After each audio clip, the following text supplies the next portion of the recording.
years and on a bit of a mission. Some of you probably know that at the Dudley Farm, where I'm one of the board members, one of the founding board members, we have a small Native American museum that was donated to us by Gordon Fox Running Brainerd from Stony Creek about 20 years ago. He unfortunately passed away about 10 months ago. He was at the ripe old age, I think he was 88, 87, 88. But I had known Gordon often, well, pretty much since he first got involved with the Dudley Farm back in the early 90s. He was a prolific collector of Native American artifacts, but he focused mostly just on the Quinnipiac, and he ranged from West Haven to Clinton up to Wallingford and North Haven, looking for Quinnipiac artifacts, and they make up the bulk of our museum collection that we have today. We call it the Quinnipiac Dawnland collection, and I'm proud to say that we just recently received a grant. We're going to build a separate building for it, hopefully in the spring. We already have a lot of people with collections who are coming forward to want to donate as well. So part of my role in this whole thing, because of my archaeological background and because I had worked with Gordon off and on over the years, I've sort of taken over the curating of the museum at this point, the Dawnland collection. But that's part of the story. The other part of the story is this. I've always taught my students about the idea of the sense of place, and that if you don't understand who's been here before us, if you don't understand their contribution, if you don't understand how they shaped the environment, how they survived, then you really, you're losing a major connection. And one of the things I've always liked about Guilford, and you folks in particular, is the fact that you have that sense of place. You honor where you live. You honor that. I became first fascinated by the Quinnipiac. Actually, going back to when I first grew up in Wallingford. But as I got to know Gordon, as he was failing, and I got more involved with the collection, I started to realize that somebody needs to tell the story. Somebody needs to tell the story of the Quinnipiac.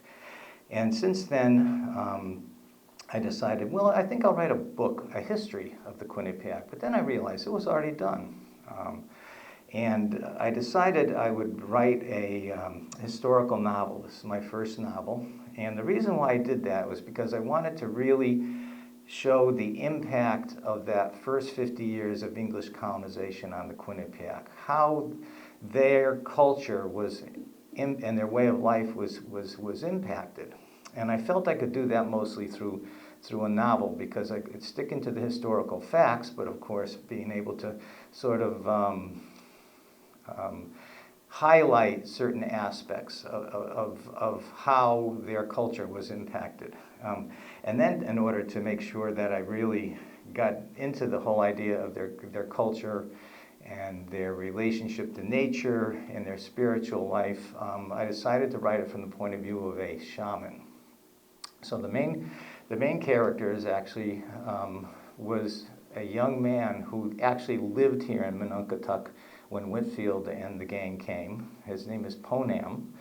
I decided to make him the main character, and he sort of goes through the whole first 50 years telling the story of what happened. And that's how I came up with this Shadows over Dawnland.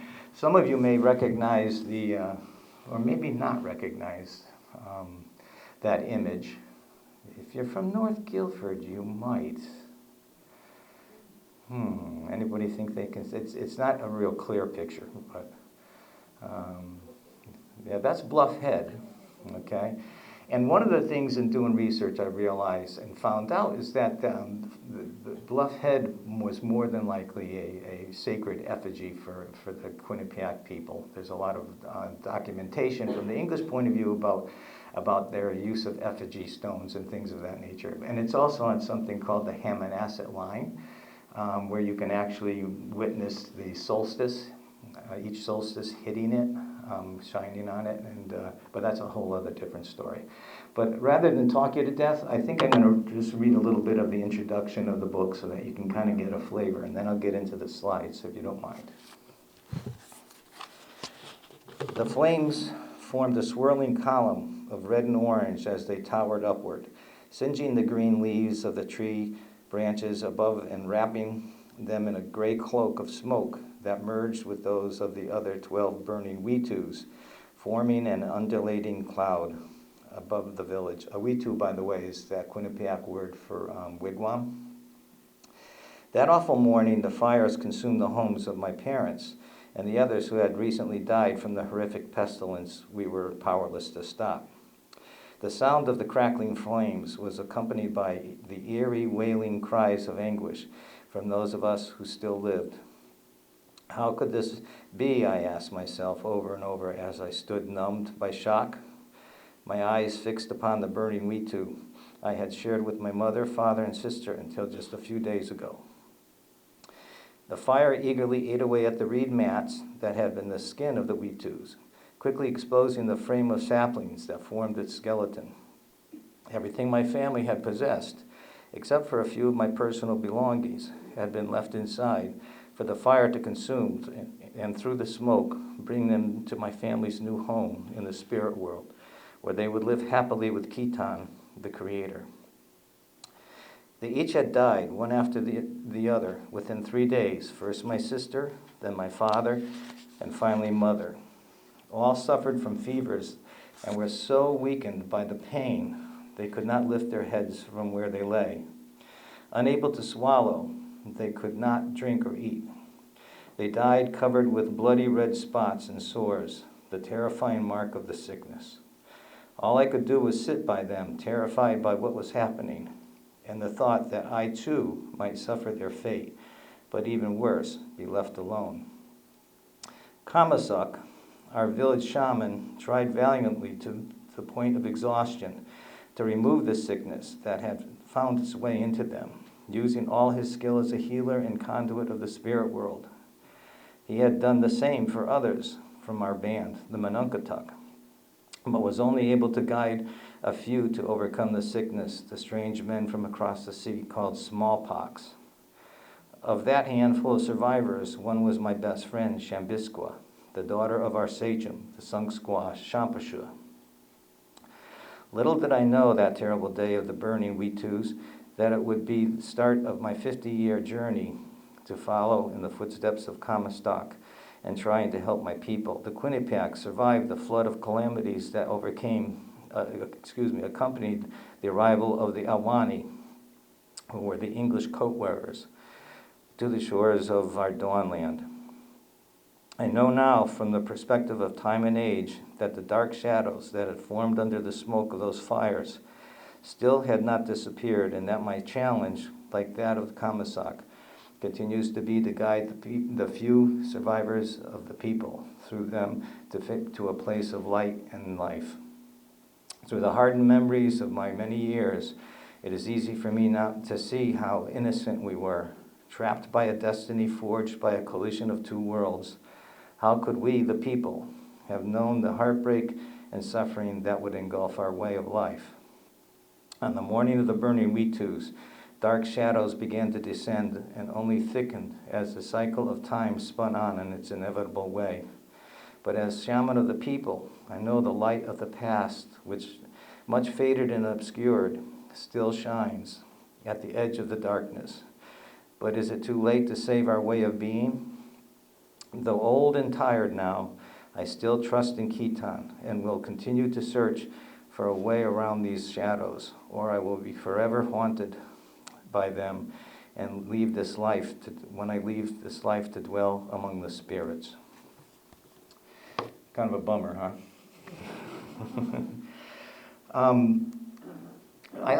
Always like to start a talk about the Quinnipiac in general, which is mostly what this talk is going to be, just for people to look at this timeline.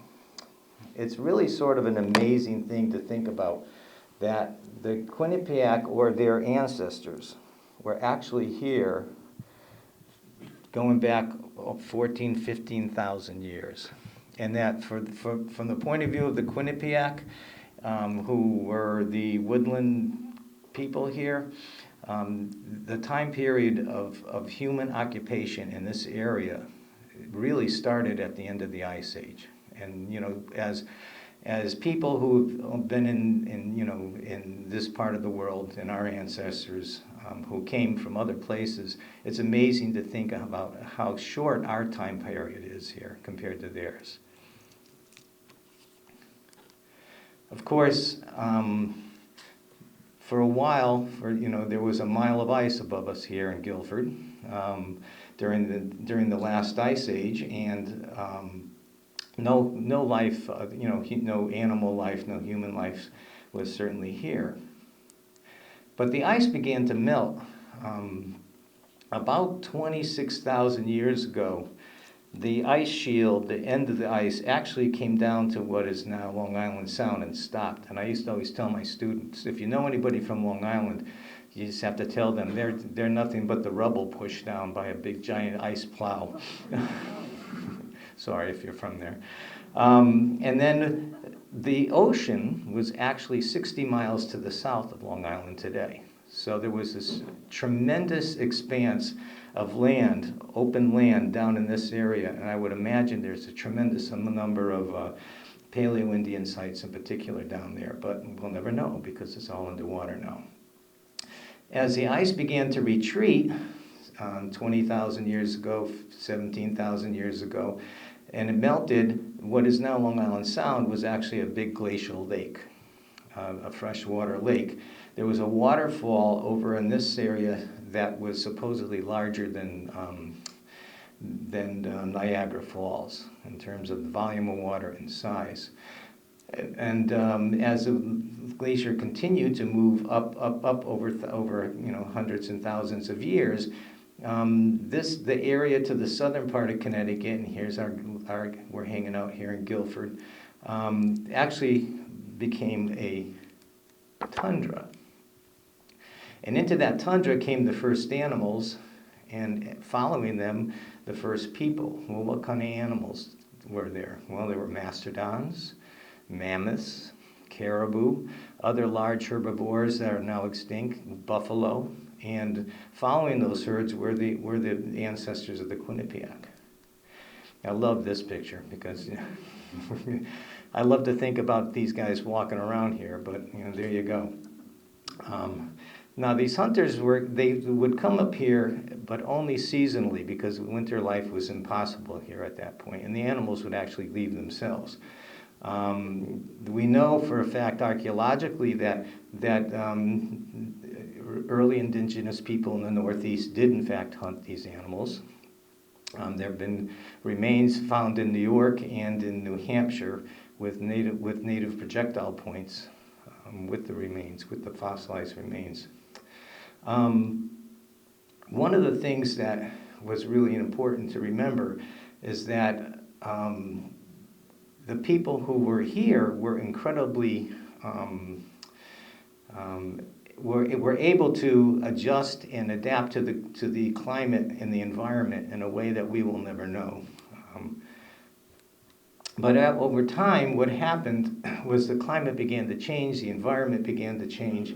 The tundra disappeared and was replaced by a boreal forest, and that led us to the Archaic period, which was roughly from 9,000 years ago to about 3,000 years ago. That's the largest time period of human occupation here in Connecticut. And the Archaic period saw a blossoming of cultural population and cultural change over time. The environment continued to change, the animals changed, the ecology changed, and the people completely and totally adapted over time. And I'd just like to throw a little picture in here so you can kind of see them hanging out in their village, winter. And what happened by about 6,000 years ago, there was a revolution in technology, because as the animals changed and the environment changed, and with the changing climate, the technology for hunting changed.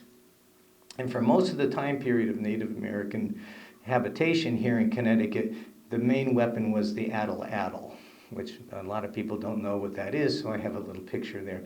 It's a throwing stick with a smaller type of spear with a dart. This gave them tremendous velocity and distance and accuracy when it came to hunting. Over at Hammonasset pre-COVID, they used it once a year, have an addle-addle gathering. I don't know if any of you ever ventured off to see that. It's kind of wild. You can even try. But the talk that I want to get to here is really about the Native American people around 1600, when the Europeans first began to ply these shores and come here. And you can see the various groups that were identified by the Europeans and roughly their locations. Here's the Quinnipiac here, for example, with Guilford and Branford, New Haven. The Hammonasset, who were a subgroup of the Quinnipiac. The problem that the Europeans had when they got here is they couldn't understand the political and social organization of the native people. There was no such thing as a tribe like you would have out west, like with the Sioux, Cheyenne, groups of that nature. They were more a group of interrelated cultural groups and social groups that were constantly in flux and constantly changing. They identified themselves not as a tribe, but they identified themselves based on where they lived. Even the word Quinnipiac, for example, is taken from the Quinnipiac language, which basically means long tidal river.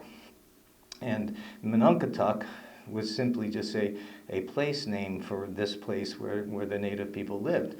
The Europeans, especially the English, tried to categorize them, and as time went on, that became more and more of a problem for the native people. This is a map, one of the early maps of the Dutch. Probably most of you understand that the Dutch were here before the English. Henry Hudson, Adrian Block. This is based on Adrian Block's exploration. The Quinnipiac, or the Quirpie, the Dutch called them the Quirpie, are actually way up here. This is Cape Cod. And this is a little better shot of the area. This is after the English settlement, but still it's a Dutch map, because the English took over the New York and the Dutch holdings in the 1660s.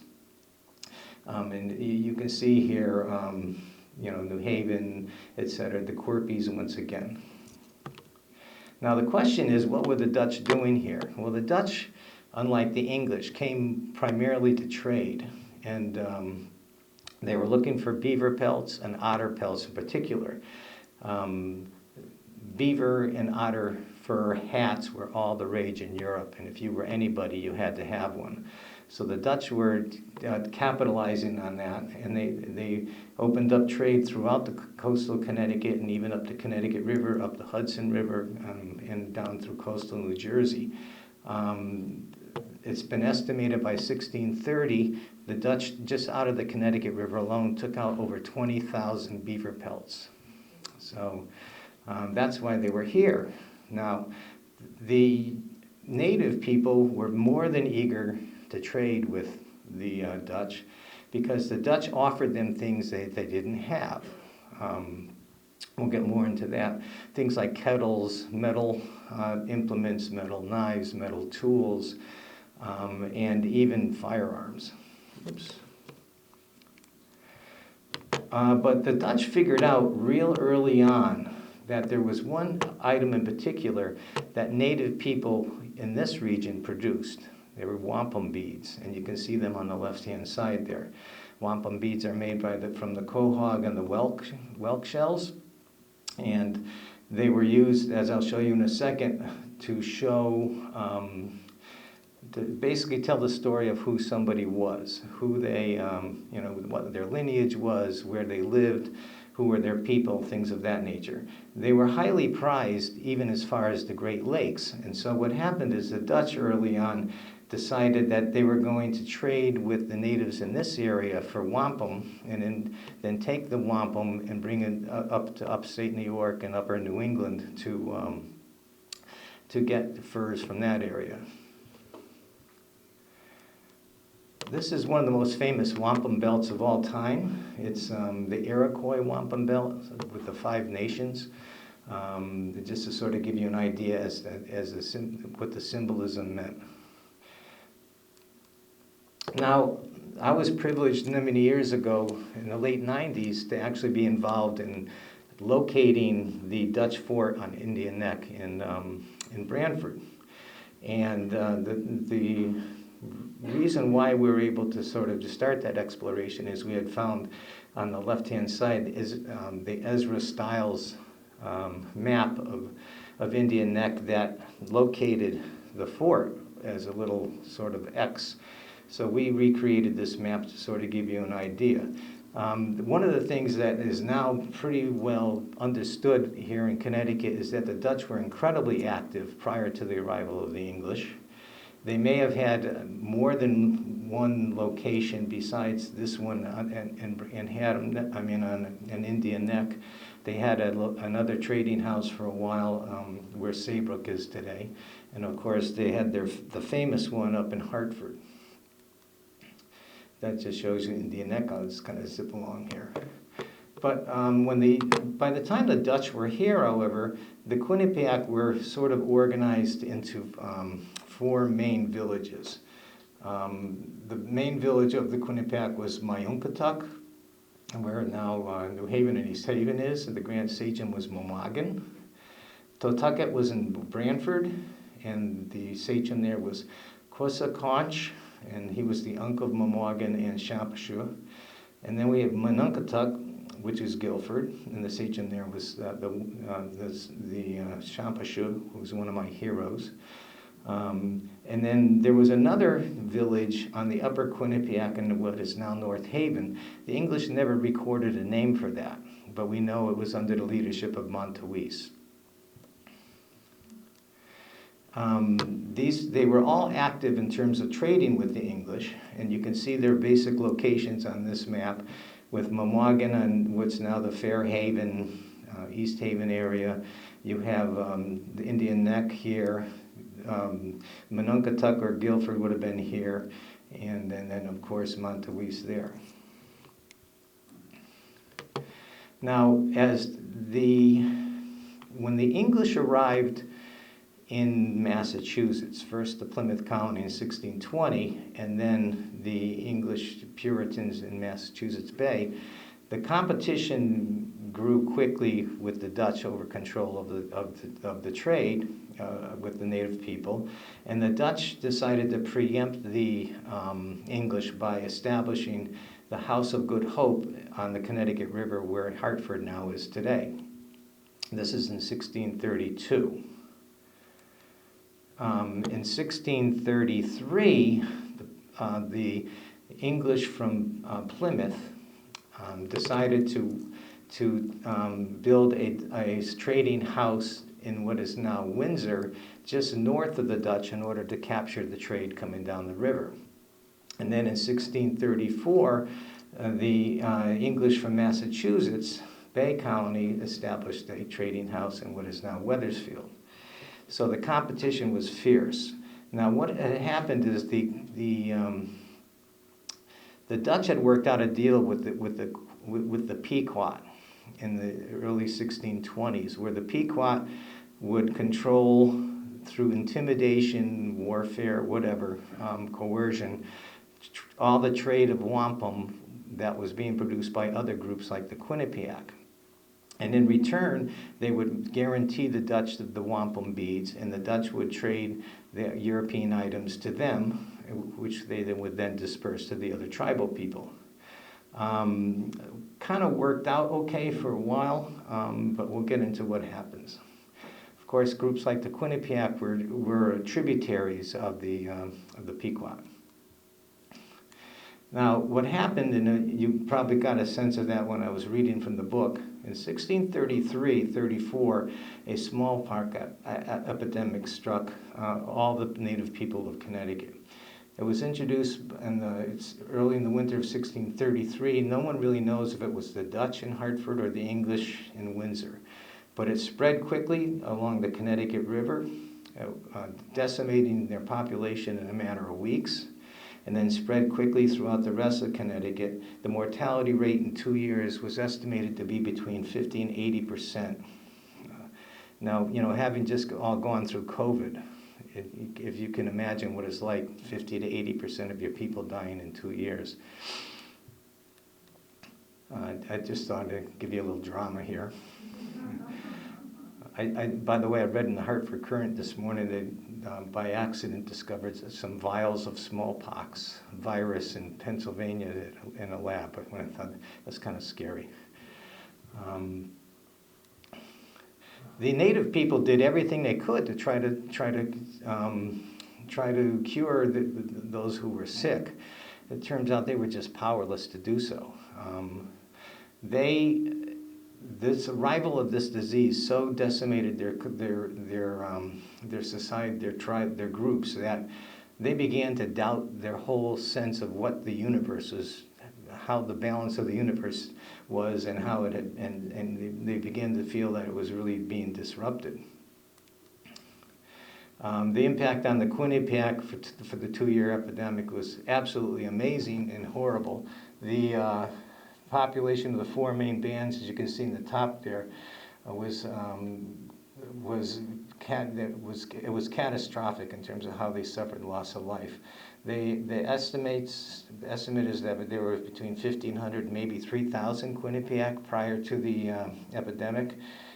After the 2 years, they were down between 300 and 500, just to see what that impact was. Here in Mononkatuk, the population dropped probably from about 300 plus to less than 40 in those 2 years. This is just an early English map drawn and this one happens to be in the early 1930s, trying to identify the various tribal areas. I don't think I'll get into that right now, but I want to get into this. In 1633, 1634, and then 1636, the English had pretty much captured control of the Connecticut River with the three towns that formed the Connecticut colony and then Fort Saybrook here at the mouth. I won't get into the issues associated with the start of the Pequot War other than to tell you that it was precipitated by a murder of an English trader, a revenge act on the part of the Pequot. And then the English from Massachusetts actually invaded first Block Island and then attacked the Pequot at some of their home villages. That precipitated the war. The Massachusetts soldiers then went home. The Pequot then besieged the small garrison at Fort Saybrook, the 20 men under Lion Gardner, for 7 months, while Connecticut County sort of decided what they were going to do. Eventually, they pulled an army together and working with Uncas and the Mohegans and some of the Connecticut River Indian bands, they surprise attacked the Pequot at Mystic, their fort at Mystic. On the right-hand side is a drawing by one of the Englishmen the next year, showing the Englishmen surrounding the fort, shooting their muskets, etc. Here, surrounded by Narragansett and Mohegan warriors. What happened is the English tried to get into the fort through the 2 doors. The Pequots drove them out, so instead they decided to burn the fort. And the result was anywhere from 400 to 800 people perished. And the remaining Pequot then tried to flee to New York. They came through Quinnipiac territory here, and eventually were caught in a swamp in Fairfield. After 2 days of fighting, the English agreed to allow the women and children to leave the swamp. They promptly then made them prisoners and sent them off to the Caribbean as slaves. The Pequot men were able to actually fight their way out and disperse up into northern Connecticut. So what did all this mean for the indigenous people of Connecticut? Well, It was really an indigenous civil war because the Mohegans and the Connecticut River Indians sided with the English against the Pequot. The Quinnipiac did not support either side, however, and during the war had actually fled out of fear of retribution from the Pequot up to the Connecticut English towns. And there they saw the Native American people benefiting from protection from the Pequot as well as easy access to the trade goods. Meanwhile, when the war was over, the English understood that there was no Native American group that would stand in their way of colonizing Connecticut. And the door opened real quickly here, and you can see the various colonies. Here's Connecticut Colony along the Connecticut River, New Haven, established in 1638, which gets us more into our story. Now, the English in 1638 knew that there was no group available to actually stop them or prevent them from creating settlements. When they had chased down the Pequots through the New Quinnipiac territory, they reported back the quality of the territory, especially the harbor. And in 1638, a group of English Puritans led by Davenport and Eaton agreed to come and settle here.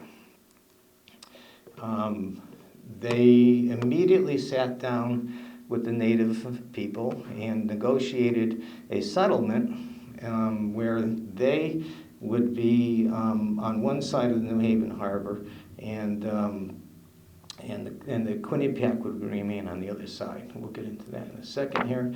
And that began the whole idea of the Connecticut colony, the Connecticut colony, New Haven colony, of which Guilford ended up becoming part.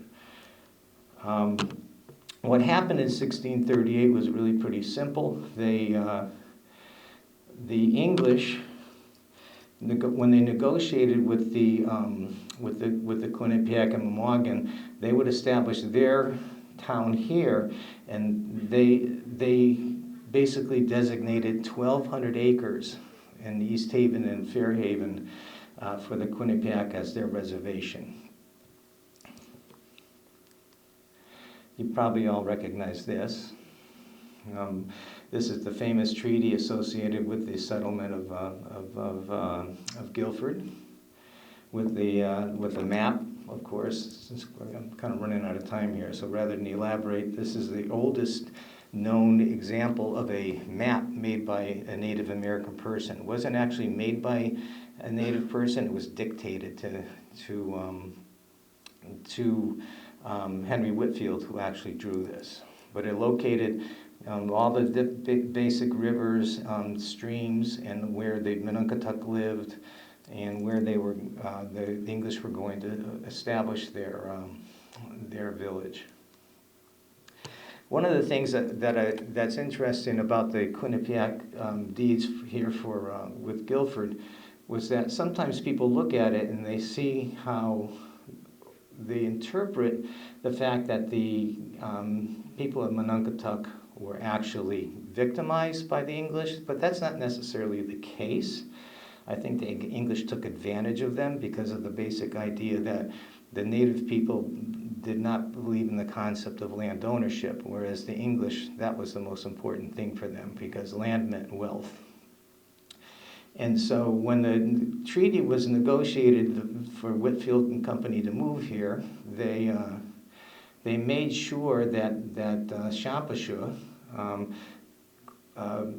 stated that she was the sole possessor of the land here that is now Mononcatuck or Guilford, and wrote that down. And then, of course, they really made sure that when you see this part here, they say, secondly, the said squaw, Sachem squaw, with the consent of the other Indians inhabiting, who are altogether with herself to remove from hence, and doth sell unto the foresaid English planters all the lands within the foresaid Kutuwo and Okemok rivers. The Kutuwo is the East River, the Okemok is Stony Creek.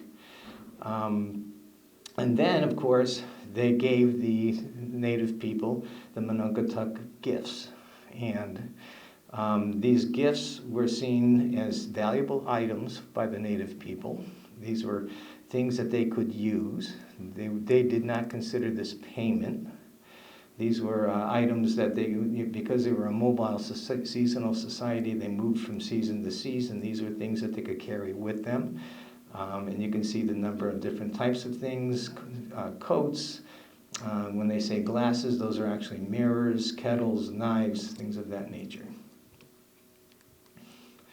Henry Whitfield actually recorded the names of the men who were still living here in Monunkatuck, and I tried to use as many of these as I could in the book. But you can see there were very few intact families left. There was a total, it said, he wrote down then, he's a total of 13 men, 18 women, and 12 children, or 33 people in all. Okay. One of the historians who's written a lot about the Quinnipiac, John Menta, the Yale professor,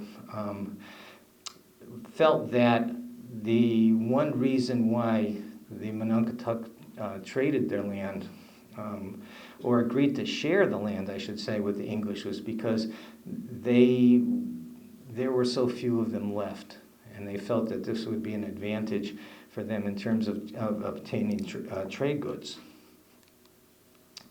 One of the stipulations, however, was that they wrote this down to make sure that the English understood this, that the Monunkatuck would move east across the East River or the Kootenai River and settle there. And then they wanted to make sure that she also felt that she was satisfied with this deal, which they talk about in this document.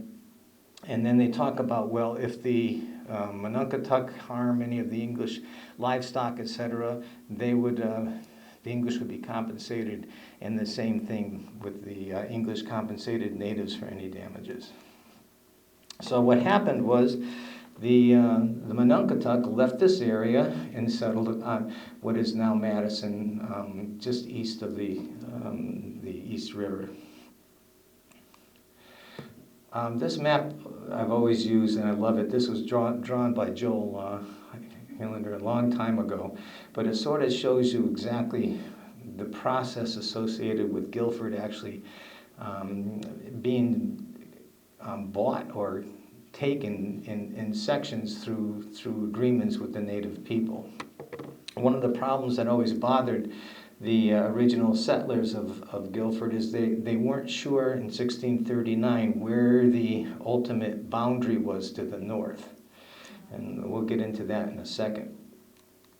In 1641, let me go back to this other one. In 1641, you have Champashua and the Monunkatuck living over here, east of the Kootenai River.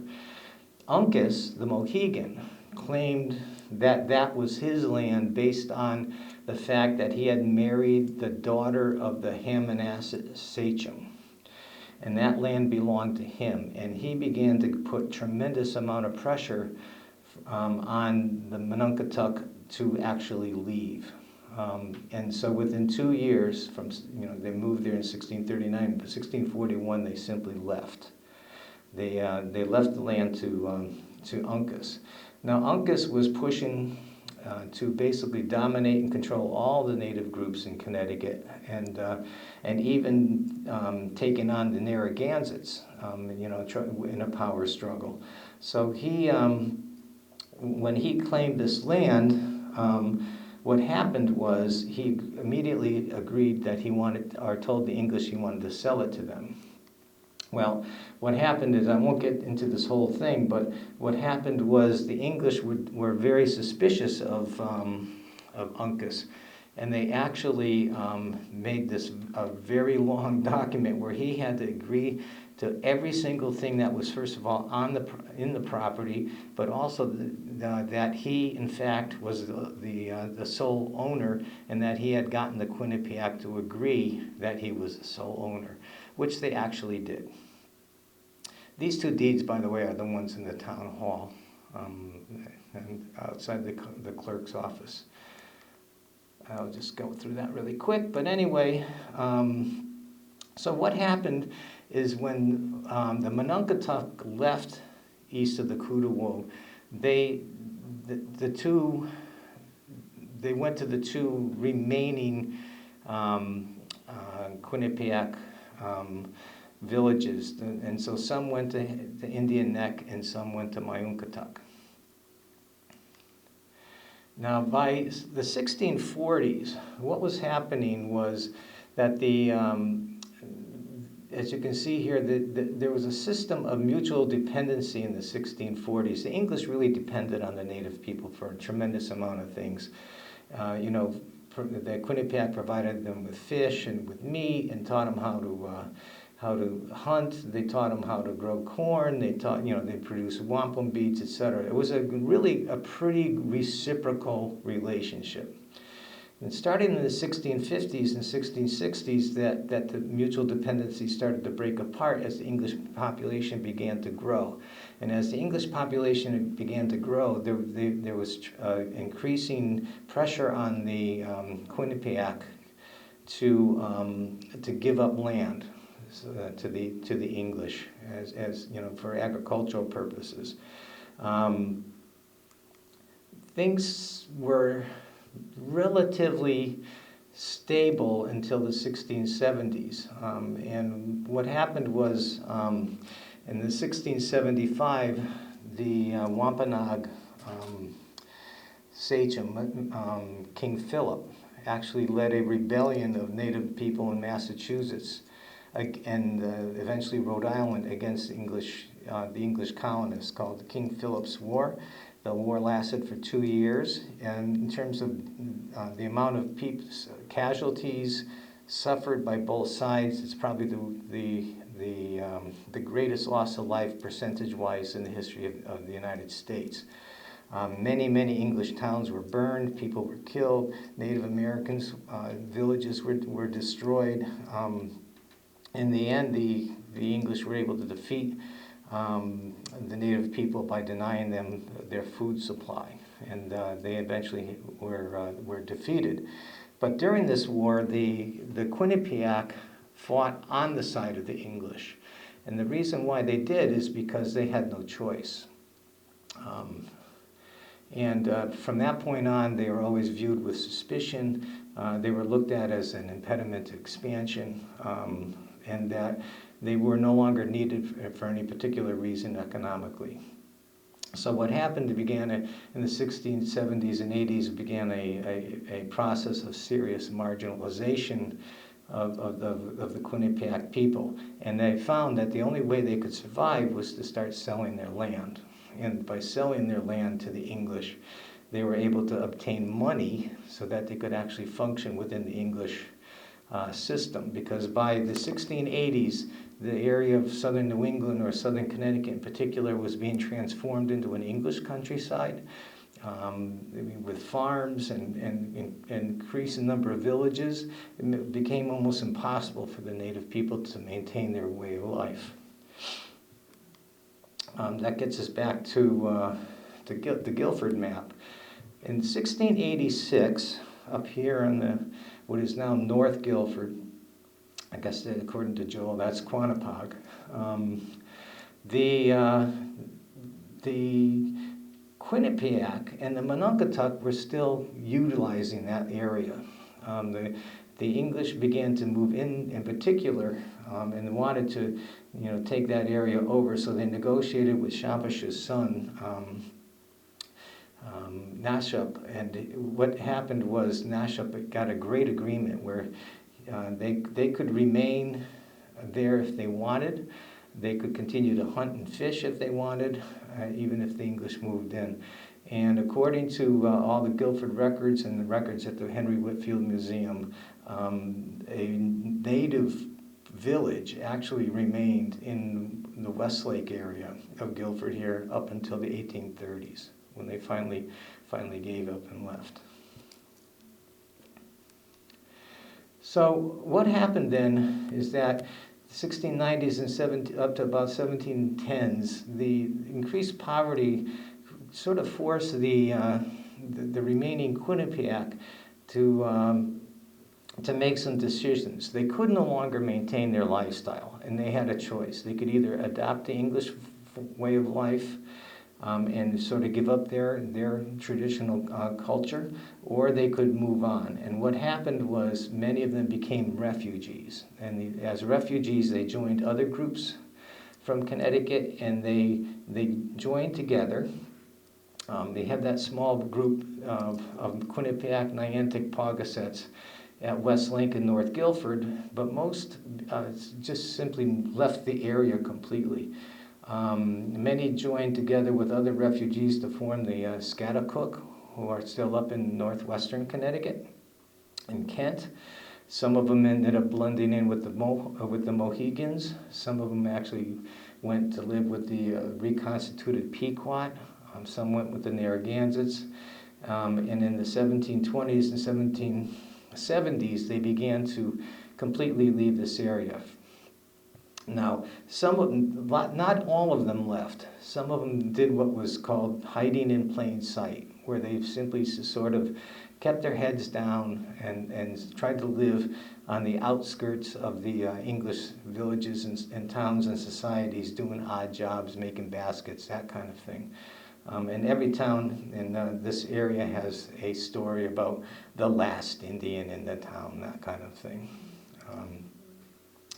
But one of the things that I've learned in doing this research is that many never actually left. And I know, I wish Joel was here, because I know his grandfather, I think, used to tell the story about a native people living at a rock shelter in Westwoods, well into the 1800s, late 1800s. So, what happened to the main reservation, which really shouldn't call it reservation because that was a 19th century word. The main area is that they hung on in Myunkatuk for quite a while, and they started selling off sections of the land slowly, just in order to bring in some income. The last of the land was finally sold in the 1770s, the last 30 acres. And incidentally, today, if any of you have been to Fort Worcester Park in the Fairhaven section of New Haven, that is actually on the site of that original reservation. And Fort Worcester is still there, though it's overgrown with trees and things of that nature. A group called the Friends of Fort Worcester are actually trying to sort of clear it and make it visible. That fort was actually built on the site of a Quinnipiac fort, and you can see it here at Indian Hill. And there's a native burial ground there as well. There was a famous battle fought during the Revolution there, where the English drove off the colonists, but in the process of the fighting, the colonists were able to save New Haven from being burned. So, following the twin catastrophes of the epidemic, and then the Pequot War, and then the arrival of the English within their sacred lands, the question was, could the Quinnipiacs survive? One of the things that was very clear is they understood that the harmony and balance of their world had been completely disrupted by the arrival of the Europeans and the English. And they, could they continue to practice their way of life of their ancestors in the face of the calamity that was facing them? What happens in the story that I wrote was that, Ponam continues his quest to see if, in fact, he can guide them to the light out of the shadows. And if you really want to find out what happened, you have to read the book. So, I can take questions if you want. I kind of went through a lot of that really quickly because I didn't know how much time I had here. I know it's 8 o'clock, but I don't think I put too many of you to sleep. Yeah. Do we know what the word Myunkatuk means? I used to know, but I never wrote it down. And then I asked Gordon, and Gordon told me something that didn't make any sense at all. I don't know. Do you know, Eric, what it means? The fish that they use for fertilizer. It's what? The fish that they use for fertilizer. Oh, for the fish they use for fertilizer. That makes perfect sense. Of course. Ah, Carl said that too? Okay. Well, I believe that then. I believe Eric as well, so. Have an asset where we dig the ground. Right.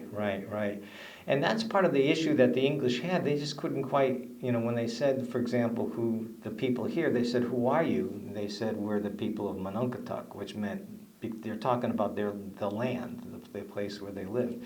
Because all throughout the thousands and thousands of years of native culture here in Connecticut and elsewhere, their connection to the land was who they were, and that was also the land of their ancestors. And the whole idea of when the English come about being able to sell the land or give the land up, that you're giving away not just that property, but you're also giving away where your whole history and ancestry is from. And for them, it was probably an incredibly traumatic thing. It's not something that was done lightly or easily, I don't think, by them. So, yeah. No, that's okay. I've been reading about King Philip's Wars lately quite a bit, and I think it was more the Mohegans than Uncas's son Owenico that really were a major factor for why Connecticut really was not attacked so much during it. Exactly. Yeah, you know your stuff. Way to go. Yeah, because basically what they did is they were the frontier outpost against any incursions. Though there were some incidents.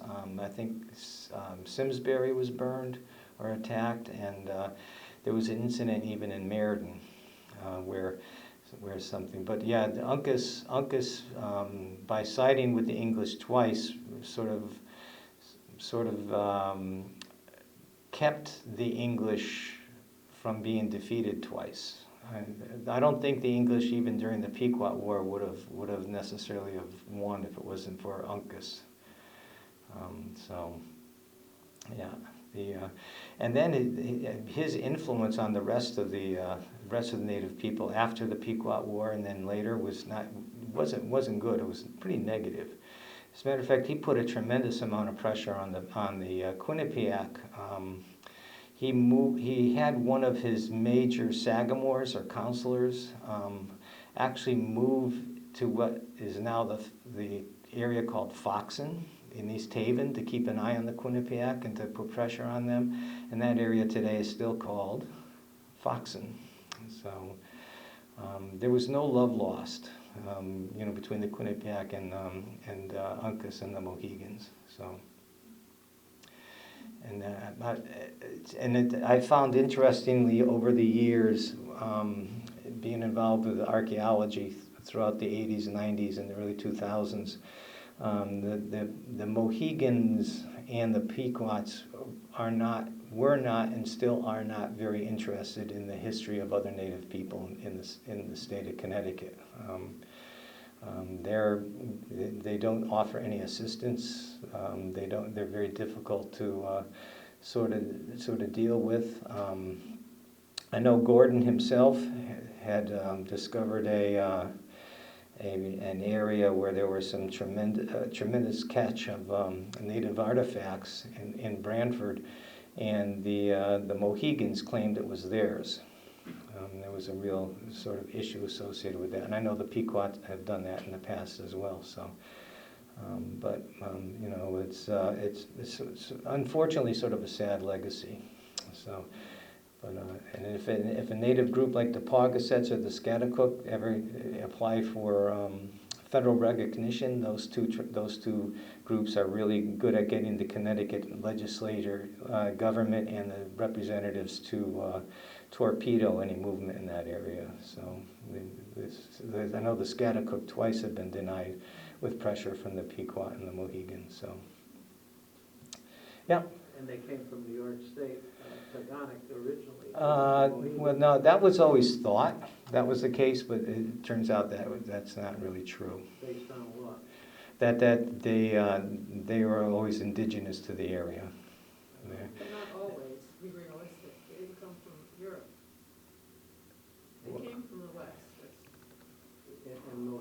tradition, a lot of the Mohegans say they came from the land Well, of Taganik, the Northwest. Why do you say they? because from the point of view archaeologically and linguistically and all that, that's not. If you're talking about the Mohegans Well, as an the Algonquian people, yeah, Mohegans, the same nation, the Pequots, was a name given by the English. yeah, As the conquerors and destroyers and so forth. yeah, yeah, And they split the Nahantics into the two groups yeah, when they came in. But you doubt that, huh? yeah. Based on archaeological evidence and historical research that other people have done, Kathleen Bragdon and John Menta and others. But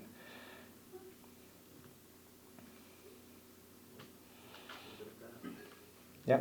Could you, I'm sorry I don't know as much, but could you, when does your character, when is he born, when does he die? He's born in the early 1620s, and the book ends in 1686. With his death? No.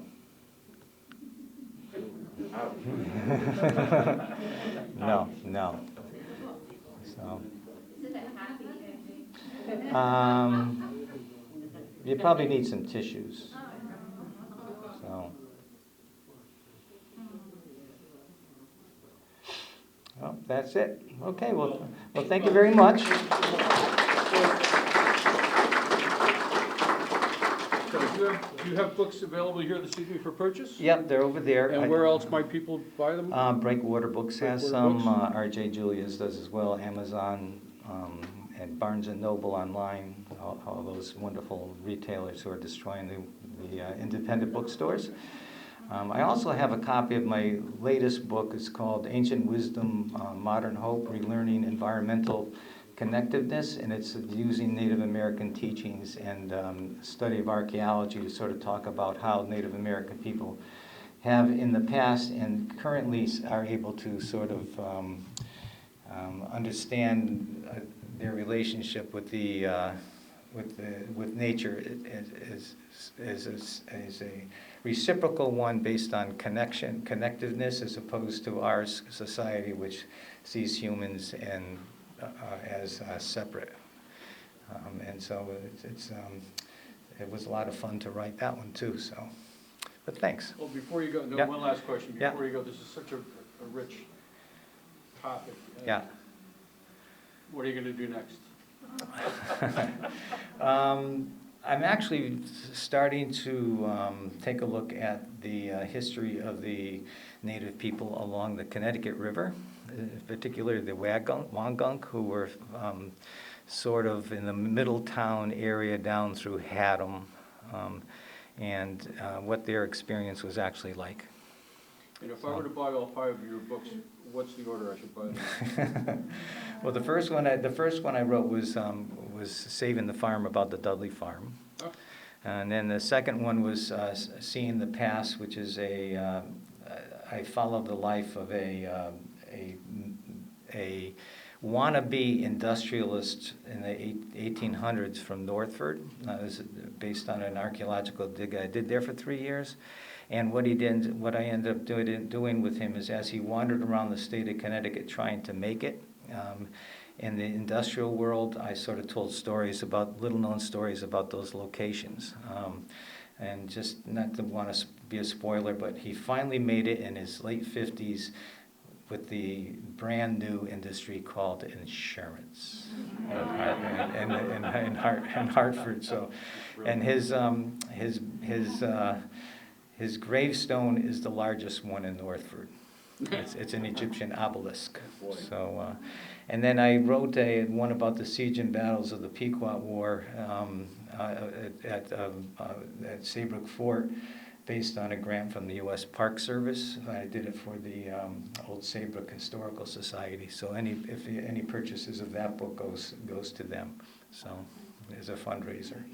So, okay, thank you. Thank you. Yep.